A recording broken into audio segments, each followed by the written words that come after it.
ज्ञानतिमिरन्धस्य ज्ञानाञ्जनशलाकया चक्षुरुन्मिलितं येन तस्मै श्रीगुरवे नमः।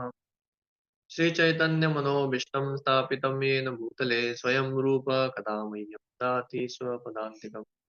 वन्देऽहं श्रीगुरो श्रीयुतापदकमलं श्रीगुरून् वैष्णवांश्च श्रीरूपं सागरजातां सहगना रघुनाथान्वितं तं सजीवम् साद्वैतं सावधूतं परिजनसहितं कृष्णचैतन्यदेवम् श्रीराधा कृष्णपादान् सहगना ललिता श्रीविशाखान्वितांश्च जय श्री कृष्ण चैतन्य प्रभु नित्यानंद श्री अद्वैत गदाधर श्रीवासादि गौरभक्तवृंद हरे कृष्णा कृष्णा कृष्णा हरे हरे हरे राम राम राम हरे हरे कृष्णा। हम श्रीमद् भागवतम में देखते हैं कि सुखदेव गोस्वामी जो भक्तों का प्रार्थनाएं हैं वो काफी विस्तार में बताते हैं। तो बात मतलब ऑलमोस्ट हर स्कंद में 5-6 प्रार्थनाएं आती है, उससे ज्यादा भी आ सकते हैं। जैसे पहले स्कंद में ही कुंती महारानी की प्रार्थनाएं, भीष्म देव की प्रार्थनाएं, फिर अर्जुन की, और भी कई सारे प्रार्थनाएं आती है। और आगे जाके हर लीला के बाद जो भक्त है वो प्रार्थना करते हैं। और ऐसा नहीं कि एक श्लोक में हो या 2 श्लोक में। तो कभी कभी हमको ऐसा लगता है कि या बहुत सारे हमको लीलाएं अच्छी लगती है, लेकिन प्रार्थनाएं सुनने में या प्रार्थनाएं पढ़ने में इतना हम कनेक्ट नहीं हो पाते, क्योंकि वो काफी फिलोसफिकल रहते हैं और काफी उसमें मतलब ऐसा स्टोरी नहीं रहता। लेकिन हमको जानना चाहिए, क्योंकि ये इतने इम्पोर्टेंट है इसलिए इन्होंने इसमें सुखदेव गोस्वामी ने उसको इंक्लूड किया है। तो प्रार्थनाओं का इम्पोर्टेंस क्या है? भागवतम पढ़ते वक्त हमको प्रार्थनाएं बहुत ध्यान से पढ़ना चाहिए, क्योंकि हम लीलाओं में तो देखते हैं कि कुंती देवी की लीलाएं हैं जहाँ पे वो पांडव इतने मुश्किल में है और उसके बाद भगवान उनको बचाते हैं। उसी तरह ध्रुव महाराज के हैं, प्रहलाद महाराज के हैं। लेकिन ये लीलाओं से तो हमको समझ में आता है, लेकिन प्रार्थनाओं से हमको भक्त का हृदय समझ में आता है, भगवान के प्रति उनके भावनाएं समझ में आती है, और कैसे वो भगवान की शरण लिए हुए हैं वो समझ में आता है। तो इसलिए भक्तों का हृदय जो है वो प्रकट होता है उनके प्रार्थनाओं के द्वारा। और अगर हमको वो भक्त का जो गुण है वो भी हमको अगर चाहिए, तो हमको क्या करना है? हमको भी प्रार्थनाओं का वो पाठ करना पड़ेगा। इसलिए काफी सारे डिवोटीज जो है ये सभी प्रार्थनाओं को बाहर करते हैं, और इनको बाहर करने के बाद हमको उसका भाव समझ में आता है। तो भक्ति मतलब भाव, बेसिकली भाव मतलब फीलिंग्स। और बिना फीलिंग्स के भक्ति करना ये बहुत ड्राई हो जाता है। ड्राई मतलब बहुत ही रुष्क हो जाता है, उसमें कोई आनंद नहीं रहता। तो जब भावनाएं आती हैं तो दोनों को आनंद आता है, जो भक्ति करने वाला व्यक्ति है और जो भक्ति रिसीव कर रहा है, मतलब भगवान कृष्ण। तो ये प्रार्थनाओं के माध्यम से हम अपने भावनाओं को सुधार सकते हैं कि कैसे उनका हृदय की भावनाएं क्या क्या थी। और भी एक है कि हमको भगवान के प्रति कैसे संबंध रखना है, वो भी ये प्रार्थनाओं से हमको समझ में आता है। कैसे भगवान के प्रति प्रार्थनाएं करनी है।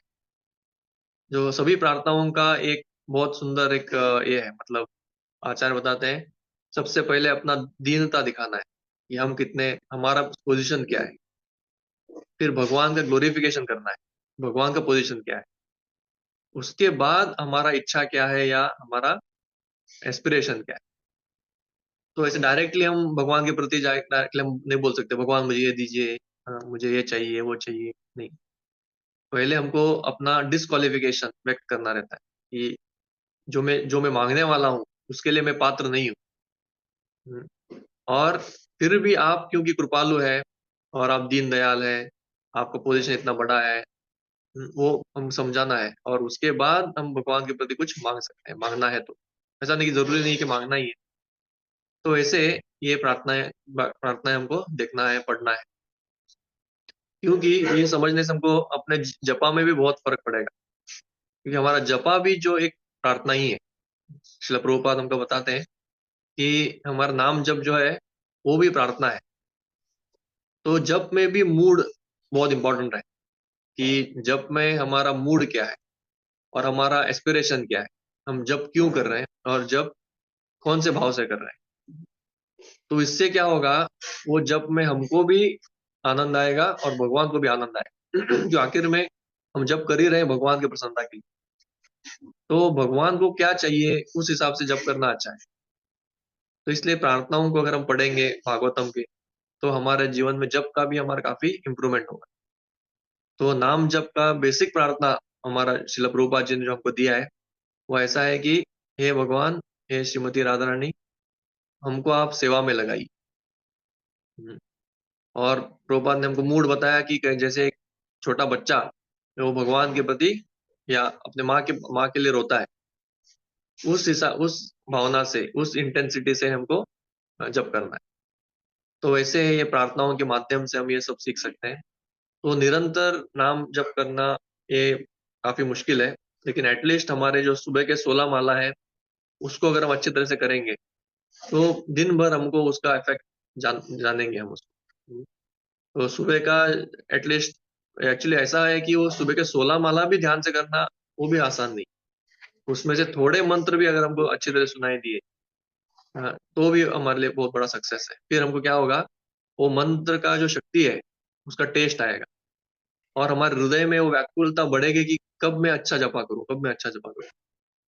तो अच्छा जपा किए बिना एक बार तो हमको एक्सपीरियंस चाहिए कि हमने अच्छा जपा मतलब क्या। फिर हम आगे कल में फिर से करना है अच्छा जपा, वो हमको एक इच्छा जागृत होता है। समझो हमने ऐसा जपा किया कि नाम के लिए जपा किया, जपा करते रहे, 16 माला खत्म करना है, एक काउंटिंग करना है, तो फिर वो आदत पड़ जाता है। हमारे मन को कभी समझ नहीं आएगा कि जपा मतलब क्या है। तो इसलिए अच्छा जपा क्यों इंपॉर्टेंट है, वो एक सैंपल जैसा है कि ये देखो मेरे नाम में कितना रुचि है, नाम में कितना आनंद है, नाम में कितना शुद्धता है, नाम में कितना स्पिरिचुअल, मतलब वो कितना आध्यात्मिक है। हमारा बुद्धि को एक बार समझो उसका टेस्ट लग गया, फिर कोई भी हमारे जीवन में मुश्किल हो, कोई भी जीवन में हमारा स्थिति हो, तब हमारा मन बार बार वही सोचेगा कि मैं अभी जपा कैसे अच्छा करूं। तो ये हमारे लिए प्रैक्टिस है। तो ये प्रैक्टिस जीवन भर अगर करेंगे, तो हो सकता है अंत में हम लोग एटलीस्ट भगवान को पुकारने का जो ये है, वो हम सक्सेसफुल हो जाए। क्योंकि भगवान का नाम भगवान से अभिन्न है। और एक बार अगर हम भगवान को अच्छी तरह से पुकार पाए, तो हमारा जीवन सक्सेस है। मतलब उसका मतलब ऐसा है कि समझो जैसे एक करोड़पति व्यक्ति है, तो करोड़पति व्यक्ति जो बहुत दया से आतुर है, मतलब उसको समझो आज दान देना ही है, और बहुत सारे दान के लेने के पात्र लोग बहुत है। तो जो व्यक्ति उनको आकर्षित करेगा, जो उसको आकर्षित करेगा उसको दान दे देगा। तो ऐसे ही भगवान जो है कृपा देने के लिए वो आतुर है ही, उनके तरफ से कोई कमी नहीं। और वो तो परम दयालु है। अभी उनको आकर्षित करना हमारा कार्य है। तो भगवान का कृपा कटाक्ष वो व्यक्ति के ऊपर जाएगा जो उनको बहुत आतुरता से पुकारेगा। तो हमारे हृदय से अगर हम भगवान को पुकारेंगे, तो भगवान अवश्य हमारी तरफ देखेंगे। और भगवान में एक बार देख लिया और ठान लिया कि इसका उद्धार करना है, तो हमारा उद्धार हो। तो ऐसा है कि एक्चुअली एक ही हरिनाम, एक बार ही भगवान को करना है, अट्रैक्ट करना है। लेकिन वो एक बार भी अट्रैक्ट करना इतना आसान नहीं है, क्योंकि हमारा हृदय उतना शुद्ध नहीं है। तो ये बार बार प्रैक्टिस है हमारा। रोज सुबह हम क्या कर रहे हैं, एक्चुअली भगवान को आकर्षित करने का प्रैक्टिस कर रहे हैं। तो आप ये ध्यान में रखते हुए बैठिए कि अभी मैं भगवान के पुकारने वाला हूँ, और अगर भगवान मेरी तरफ एक बार आकर्षित हो जाए, तो मेरा जीवन सफल हो गया। तो हर एक नाम के प्रति हमारा इतना रिस्पेक्ट रहना चाहिए। हम कोई साधारण व्यक्ति को पुकार नहीं रहे, इस दुनिया का कोई ऐरा गहरा व्यक्ति नहीं है वो। जो व्यक्ति को ब्रह्मा शिवा ये भी उनको आकर्षित करना चाहते हैं, तो ऐसे व्यक्ति को हम जैसे तुच्छ व्यक्ति आकर्षित करना चाहता है।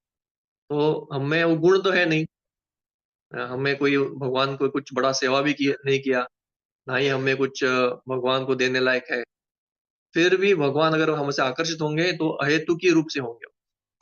अहेतुकी मतलब हमें उनका कुछ, मतलब हमारे पास कुछ क्रेडिबिलिटी नहीं है, फिर भी भगवान होंगे।